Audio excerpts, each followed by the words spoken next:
Joining me now is Republican Congressman Bob Good of Virginia, House Freedom Caucus member who serves on the Budget Committee.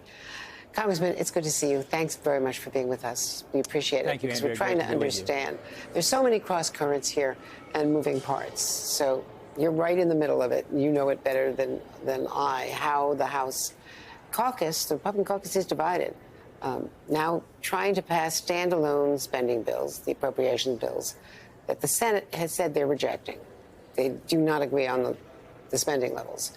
So now the House is pushing for a stopgap measure, an extension, but it's with deeper cuts than the president, the speaker, the Senate leadership all agreed to in July.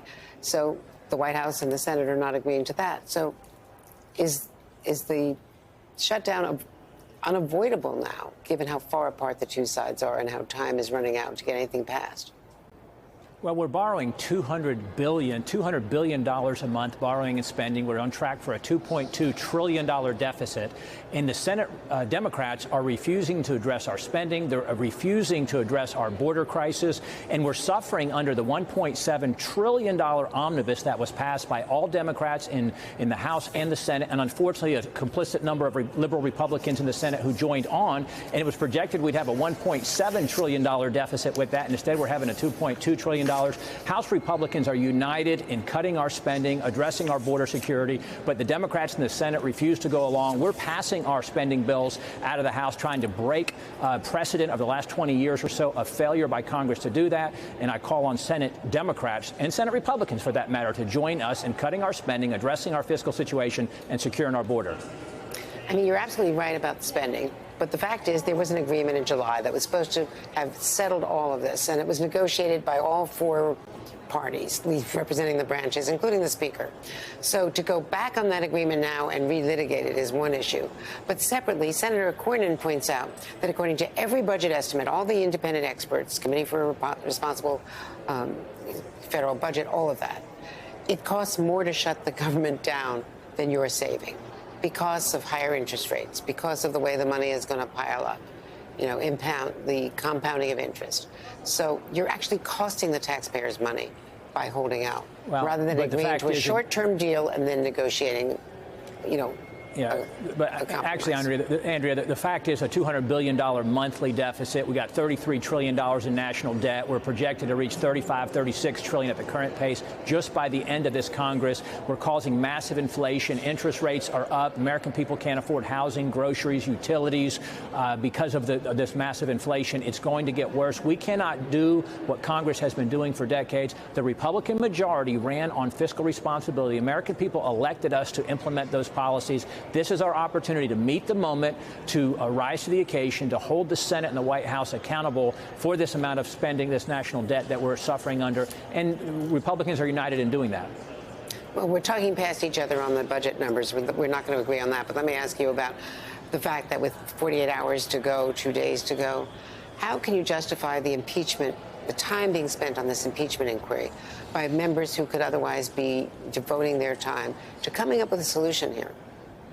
Well, simple answer, and the president should be impeached on the border invasion, in addition to the Biden crime family, the overwhelming evidence that's being confirmed and verified, investigated. But you know what? The Oversight Committee doesn't work on the appropriations process or on the budget. I serve on the Budget Committee and the Education Workforce Committee, and I'm the leadership team for the House Freedom Caucus. I'm focused on this appropriation spending budget battle. I don't have responsibility with the impeachment and the Oversight Committee. We got 435 members of Congress, dozens of committees. We can walk and chew gum at the same time. We owe it to the American people to investigate what might be the most corrupt president in the history of the country. When before have we had a sitting president accused of bribery, influence peddling, receiving millions of dollars for his family's corrupt overseas business dealings after he lied repeatedly to the American people in the last election in order to secure the votes? That's been demonstrably proven false. They've even changed the narrative. As you know, they no longer say he didn't know about his son's corrupt business dealings. Now they say, well, he wasn't officially in business, but we know he was facilitating those. We've got emails, we've got text messages, we've got audio recordings, we've got eyewitness testimony, we've got travel and visit logs. It's overwhelming, and we ought to impeach the president for the border as well as the Biden crime family activities.